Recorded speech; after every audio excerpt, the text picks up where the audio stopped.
अस्सलाम वालेकुम स्टूडेंट्स। आज जो टॉपिक हमने स्टडी करना है वो है shared memory programming with P threads. Shared memory system क्या होता है? ऐसा सिस्टम जिसमें आपके मल्टीपल नंबर ऑफ प्रोसेसर्स होते हैं और वो एक कॉमन इंटरकनेक्शन चैनल से आपकी मेमोरी तक जो है वो कनेक्टेड होते हैं। मेमोरी जो है वो मॉड्यूल सेम होता है, मेमोरी मॉड्यूल इनका सेम होता है, जबकि प्रोसेसर्स जो है वो नंबर ऑफ क्वांटिटीज़ में होते हैं। अब इसमें जो है जैसे आप देख सकते हैं डिफरेंट जो है वो सीपीयूज़ हैं और वो जो है आपकी एक मेन मेमोरी है जिसको शेयर कर रहे हैं। इसी वजह से इसको शेयर्ड मेमोरी सिस्टम कहा जाता है। थ्रेड्स क्या होते हैं और प्रोसेसेस क्या होते हैं? प्रोसेस जो है कि इंस्टेंस है of a computer program that is being executed, यानी एक ऐसा प्रोग्राम जिसको आप एग्जीक्यूट करना चाह रहे हैं। It's simply a process. And thread is an instance of a sequential computer program that is being executed. और थ्रेड्स जो है वो आपका सिक्वेंशियल कंप्यूटर प्रोग्राम के तौर पे वर्क करते हैं जो आप एग्जीक्यूट कर रहे हो विद इन ए प्रोसेस। ठीक है, ये थ्रेड्स जो हैं आपके प्रोसेस के अंदर होते हैं और ये अपनी एग्जीक्यूशंस कर रहे होते हैं। ये बेसिक यूनिट है for scheduling in modern operating systems. A process contains at least one thread. Her process के अंदर जो है वो minimum number of thread one होते हैं और ये जो है मल्टी थ्रेडेड सिस्टम तक यानी इंक्रीज करते जाते हैं, क्योंकि आपका जो थ्रेड होता है इसकी ये कैपेबिलिटी होती है कि अपने आप को डिवाइड करता है इनटू पेयर्स। और इसमें जो है आपके अगर आप सिस्टम जो है पैरेलल की हम बात करें तो पैरेलल सिस्टम के अंदर मल्टीपल थ्रेड्स जो है वो एग्जीक्यूट हो सकते हैं। Threads of the same processes share memory space, that is they access the same chunk of memory with the same address. अब एक प्रोसेस है जो कि एक सीपीयू के अंदर है और वो एक मेमोरी स्पेस के साथ कनेक्टेड है, तो जो थ्रेड उसके अंदर प्रोसेस के अंदर होगा वो उसी मेमोरी को जो है वो कंसीव करेगा। अब यहाँ पर जो है आप देख सकते हैं कि एक प्रोसेस जो है फॉर एग्जांपल और उसके अंदर डिफरेंट आपके थ्रेड्स होते हैं, तो एक थ्रेड या दो थ्रेड या तीन threads with in A one process, उन तीनों की मेमोरी जो है तीनों थ्रेड्स की मेमोरी वो वही होगी जो आपके एक प्रोसेसर की है, जो आपके एक सीपीयू की मेमोरी है। वो उसी मेमोरी के अंदर अपने आप को डिवाइड करते रहेंगे। शेयर्ड मेमोरी प्रोग्राम में जो है वो एक सिंगल प्रोसेस होगा में और उसमें जो है वो मल्टीपल थ्रेड्स पॉसिबल हो सकते हैं। लाइक दिस आप यहाँ पर जो है एक लॉजिकल व्यू देखें कि ये आपका जो है एक प्रोसेस है और इन प्रोसेसेस में जो है आपके फर्दर थ्रेड्स आ रहे हैं। लाइक यहाँ पर जो है वो 5 थ्रेड्स हैं और इनका जो है अपना ये थ्रेड्स आपस में कोड भी शेयर कर रहे हैं, अपने कर्नल कॉन्टेक्स्ट को भी शेयर कर रहे हैं, अपने डाटा को भी शेयर कर रहे हैं। और हर थ्रेड का जो है अपने साथ एक प्राइवेट डाटा होता है जो ये कंटेन करते हैं। तो थ्रेड्स जो हैं basically with in a process create होते हैं और ये जो है ये भी प्रोग्राम की एग्जीक्यूशन में with their private data contribute करते हैं। POSIX जो है ये एक स्टैंडर्ड है जो कि IEEE ने डिफ़ाइन किया था फॉर यूनिक्स ऑपरेटिंग सिस्टम। इसको जो है हम पी थ्रेड भी बोलते हैं सिंपल, और POSIX थ्रेड्स भी बोलते हैं। और ये IEEE का स्टैंडर्ड है और ये एक लाइब्रेरी के तौर पे वर्क करता है for defining the threads in the C programs, specifies an application programming interface for multi threaded programming. हम इसको यूज़ क्यों करते हैं? ट्रेडिशनली जो है आपका ऑपरेटिंग सिस्टम उसमें डिफरेंट जो थ्रेड्स हैं वो इम्प्लीमेंट होते हैं डिफरेंट एपीआईज़ के लिए। डिपेंड करता है आपके ऑपरेटिंग सिस्टम के फंक्शनैलिटी के ऊपर, उसके फीचर्स के ऊपर और उसके आर्किटेक्चर के ऊपर। तो डिफरेंट एपीआईज़ को अगर हमने आपस में जो है वो कनेक्ट कराना है, उनको पोर्टेबल बनाना है डिफरेंट आर्किटेक्चर्स को, कि एक चीज़ जो है वो हम अगर एक प्रोग्राम पे रन करना चाह रहे हैं एक इंटरफेस के ऊपर, एक आर्किटेक्चर के ऊपर, और हम चाह रहे हैं कि हम उसी प्रोग्राम की कुछ फंक्शनैलिटी किसी दूसरे आर्किटेक्चर के ऊपर भी जो है वो अचीव कर लें, तो उसके लिए जो है हम एपीआईज डिफाइन करते हैं और वो एपीआईज जो हैं उनमें हम थ्रेड्स को इम्प्लीमेंट करते हैं। तो standard interface for users to use the operating system threads of any vendors as long as the vendor follows the standard। जब तक आपका वेंडर जो है ऑपरेटिंग सिस्टम का वो स्टैंडर्ड को फॉलो नहीं करेगा, तब तक जो है आप अपने सिस्टम के अंदर थ्रेड्स को इम्प्लीमेंट नहीं कर सकते।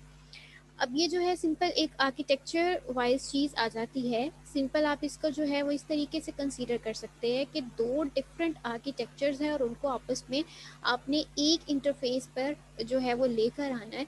तो उन इंटरफेस के लिए उनको आपस में कम्युनिकेट कराने के लिए आपको एपीआईज़ की ज़रूरत है, और एपीआईज़ जो है वो आपके थ्रेड्स जो हैं उनको इम्प्लीमेंट करता है।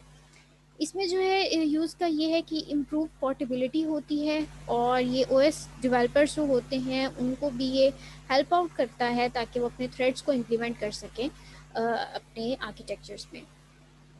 ये जो है बेसिक बिल्डिंग ब्लॉक है पैरेलल लाइब्रेरीज का। For example open MP Intel thread building block, इसमें जो है ये आपके बिल्डिंग ब्लॉक्स हैं सिंपल जो आपके ऑपरेटिंग सिस्टम्स हैं उसमें in case of parallel computing. And you will need pthreads to implement algorithms that have irregular decomposition and communication and give users control over many features of operating system threads। operating system के और भी जो features हैं उनके ऊपर भी आपको ये एक्सेस प्रोवाइड कर देता है, और उसके अलावा जो है आप इसको यूज़ करते हैं डिफरेंट एल्गोरिथम्स को इम्प्लीमेंट करने के लिए, जिनमें हमने डाटा डिकम्पोजिशन जो है वो इरेगुलर की हुई होती है, या वो जो है कम्युनिकेट नहीं कर सकते आपस में, तो उनको कम्युनिकेशन करवाने के लिए और एक प्लेटफॉर्म पर लाने के लिए आप थ्रेड्स को यूज़ करते हैं। pthread API जो है ये क्या है? Thread execution management API। इसमें सबसे पहले जो है function start with the pthread जो है उससे आपका फंक्शन स्टार्ट होगा। पहले थ्रेड जो है वो कॉल होगा, थ्रेड की प्रॉपर्टी एट्रीब्यूट्स मैनेजमेंट आ जाएंगे, यानी pthread के एट्रीब्यूट्स हैं जो कि डिफाइन करेंगे आपके फंक्शन को। सिंक्रोनाइजेशन एपीआईज में आपका म्यूटेक्स आता है, यानी म्यूटेक्स जो है वो है म्यूचुअल एक्सक्लूजन। इसको हम डिटेल में नेक्स्ट लेक्चर में स्टडी करेंगे। ये सिंपल जो है मैं यहाँ पर एक पॉइंट बताती चलूँ इसका कि एज अ लॉक ये वर्क करता है।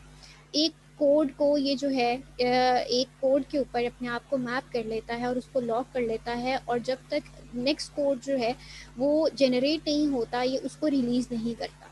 ठीक है, ताकि जो है वो कोई डेड लॉक क्रिएट ना हो, उस वजह से हम कुछ ब्लॉक ऑफ कोड जो हैं उनको एज अ लॉक कर देते हैं, और म्यूटेक्स जो है उसके लिए हम यूज़ करते हैं to avoid the race conditions और to avoid the deadlock. उसके बाद जो है सिंक्रोनाइजेशन में दूसरी चीज़ें जो आपकी आती है वो कंडीशनल वेरिएबल्स आते हैं। ठीक है, यानी हमने pthread के अंदर जो जो कंडीशंस अप्लाई की हैं, उसके अलावा रीड राइट लॉक्स आते हैं जिनको आप rw लॉक से जो है वो मेंशन करते हैं। ये तमाम जो है ये आपके वो सिंटैक्स है जब आप कोड यूज़ कर रहे होंगे और कोड के अंदर आपने इनको इम्प्लीमेंट करना है तो आप इस तरीके से इनको कॉल करते हैं। उसके अलावा बैरियर्स हैं, फिर स्पिन्स लॉक हैं, और थ्रेड के जो है वो स्पेसिफिक डाटा होता है, और जिसमें जो है वो फंक्शंस को आपने कुछ कीवर्ड्स के साथ स्टार्ट करना होता है। तो वो कीवर्ड्स जो हैं वो हम यहाँ पर जैसे यहाँ पे हमने मेंशन किए हैं, रीड लॉक के लिए rw, स्पिन लॉक के लिए स्पिन, म्यूटेक्स जो है म्यूचुअल एक्सक्लूजन के लिए हमने mutex का जो है वर्ड यूज़ किया है। उसके अलावा कुछ ये नेमिंग नोटेशंस हैं और साथ उनके फंक्शनल ग्रुप्स जो हैं वो डिफ़ाइन किए गए हैं, और आप यहाँ पर इनको देख सकते हैं। pthread सिंपल जो है ये थ्रेड themselves एंड मिसलेनियस सब रूटीन्स हैं। ये TTR जो है ये एट्रीब्यूट्स को डिनोट करता है। म्यूटेक्स जो है ये म्यूटेक्सिस यानी म्यूचुअल एक्सक्लूजन को, और ये म्यूटेक्स के एट्रीब्यूट्स ऑब्जेक्ट्स हैं। These are the conditional variables और ये कंडीशनल एट्रीब्यूट्स, और ये जो है हमारे थ्रेड स्पेसिफिक डाटा कीज़ हैं, ये रीड राइट लॉक्स हैं, और इसको हम सिंक्रोनाइजेशन बैरियर के साथ डिनोट करते हैं। तो ये प्रीफिक्स नोटेशंस हैं जो आप ग्रुप्स को डिफाइन करने के लिए यूज़ करेंगे। उसके बाद शेयर मेमोरी मॉडल जो है इसमें क्या बात हो रही है कि all threads have access to same global shared memory, क्योंकि मेमोरी सेम होती है, एक प्रोसेसर के अंदर ही होते हैं। तो जो मेमोरी प्रोसेसर यूज़ कर रहा है और जितने भी थ्रेड्स होंगे वो थ्रेड्स उसी मेमोरी को एक्सेस करे होंगे जो कि प्रोसेसर की होगी, यानी मेमोरी जो है वो शेयर्ड होगी। And threads also have their own private data, threads का अपना जो है वो भी डाटा होता है जो आपस में भी कम्युनिकेट करते हैं। तो programmers are responsible for synchronising access protecting globally shared data. जो डाटा ग्लोबली शेयर्ड हो रहा है उसकी प्रोटेक्शन जो है वो करना प्रोग्रामर की रिस्पॉन्सिबिलिटी है कि वो उसको सिंक्रोनाइज इस तरह से करे कि वो जो है उसमें किसी किस्म का एरर जनरेट ना हो और वो जो है वो ग्लोबली प्रोटेक्ट हो फ्रॉम अनऑथराइज्ड एक्सेस।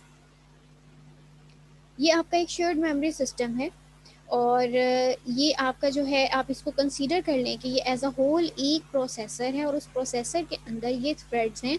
जो थ्रेड्स जो हैं वो उसी मेमोरी को कर रहे हैं अप्रोच जो मेमोरी आपके प्रोसेसर की है। ठीक है, ये थ्रेड्स जो हैं वो उसी मेमोरी को अप्रोच कर रहे हैं जो मेमोरी आपके प्रोसेसर की है।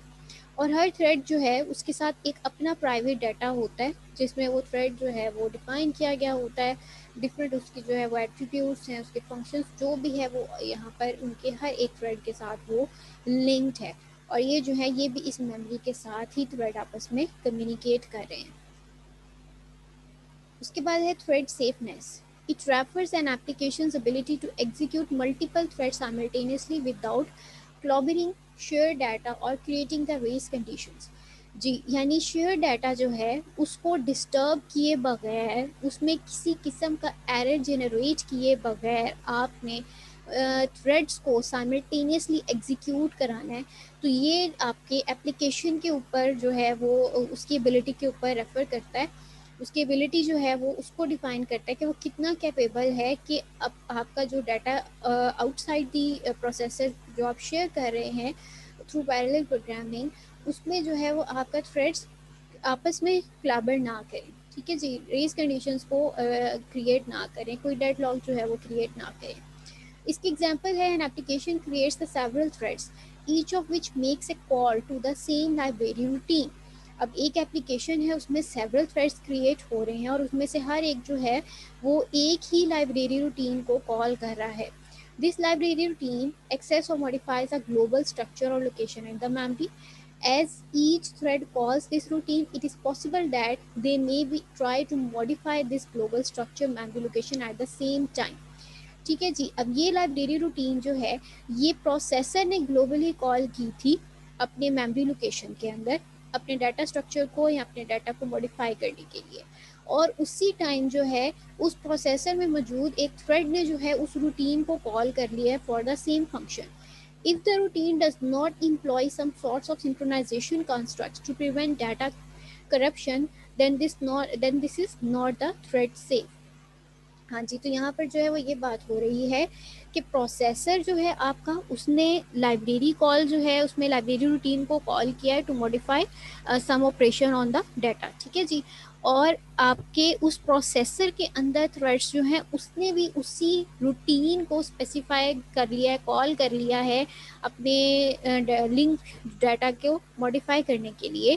तो ऐसी सिचुएशन में अगर आपने रूटीन के ऊपर किसी किस्म की सिंक्रोनाइजेशन लिमिटेशंस नहीं अप्लाई की हुई तो क्या हो जाएगा, आपका डाटा जो है वो करप्ट हो जाएगा। ठीक है, और अगर आपका डाटा करप्ट हो जाएगा तो वो एरर जनरेट कर देगा और इसका मतलब है कि ऐसा सिस्टम जो है वो थ्रेड सेफ सिस्टम नहीं है।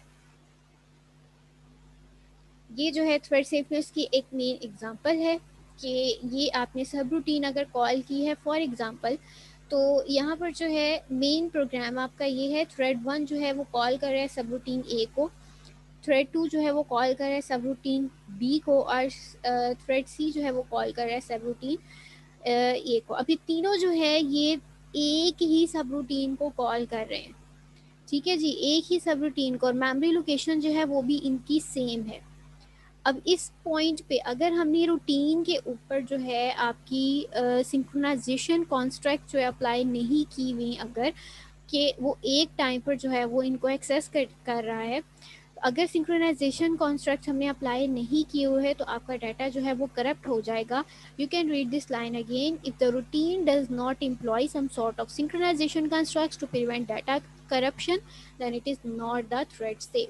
तो आपको इसको सिंक करने के लिए एक ही टाइम में इनकी एक्सेस प्रोवाइड करने के लिए कॉन्स्ट्रक्ट को प्रोवाइड करना पड़ेगा, अदरवाइज आपका डाटा जो है वो करप्ट हो सकता है। The implication to users of external library routines is that if you are not 100% certain that routine is thread safe, then you can take your chances with the problems that could arise. And recommendation क्या है कि be careful if your application uses libraries or other objects that does not explicitly guarantee thread safeness. When in doubt, assume that they are not thread safe until proven otherwise.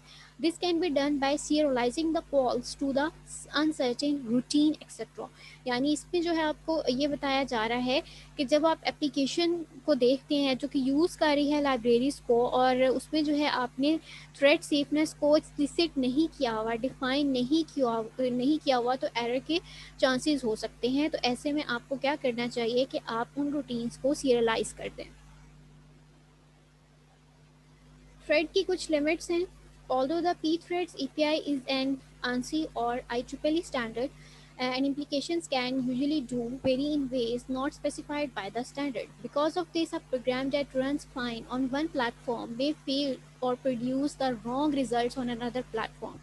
जैसे कि पहले मैंने आपको बताया है कि एपीआईज जो हैं वो आप डिफरेंट यूज़ इसलिए करते हैं ताकि आप दो ऑपरेटिंग सिस्टम जिनके आर्किटेक्चर्स डिफरेंट आप उनको आपस में कम्युनिकेट करवा सकें। तो इस वजह से जो है वो यहाँ पर ये बात हो रही है कि ऐसा प्रोग्राम जो कि बिल्कुल 100% ट्रू और विदाउट एनी एरर एक प्लेटफॉर्म के ऊपर रन हो रहा है, पॉसिबिलिटी है कि वो किसी दूसरे प्लेटफॉर्म पे रन किया जाए तो रिज़ल्ट तो दे दे लेकिन वो रॉन्ग हो या वो बिल्कुल ही सिरे से ही जो है वो एग्जीक्यूट ना हो। For example the maximum number of threads permitted, अब उसमें जो है लिमिटेशंस क्या आती हैं थ्रेड्स में कि आपने एक पे जो है वो मैक्सिमम नंबर ऑफ थ्रेड्स को परमिट किया हुआ है, लेकिन दूसरे पे आपने उस पर कंडीशन अप्लाई कर दिया है कि नॉट मोर देन 4 और नॉट मोर देन 5। तो अगर आप वही कोड किसी और के ऊपर एग्जीक्यूट करेंगे तो वो एरर जनरेट कर देगा। और उसके अलावा default thread stack size, thread का जो साइज़ है स्टैक साइज़ वो आपने डिफ़ॉल्ट जो है उसको डिफाइन नहीं किया, या उसके अलावा जो है वो कोई और फैक्टर आ जाता है। तो ये जो दो चीज़ें हैं ये इम्पॉर्टेंट लिमिट्स हैं जिनको कंसीडर करना चाहिए जब आप अपने प्रोग्राम को डिज़ाइन कर रहे होते हैं। तो maximum number of threads permitted and the default thread stack size, these two are the important limitations to consider when designing your program. तो नेक्स्ट जो है हम लेक्चर में इंशाल्लाह देखेंगे कि हमने किस तरीके से जो थ्रेड्स हैं उनको इम्प्लीमेंट करवाना है, उनको कॉल किस तरह से करना है, उनको क्रिएट किस तरह से करना है। ये जो फंक्शनैलिटी है ये हम इंशाल्लाह अपने नेक्स्ट लेक्चर में स्टडी करेंगे। Thank you so much.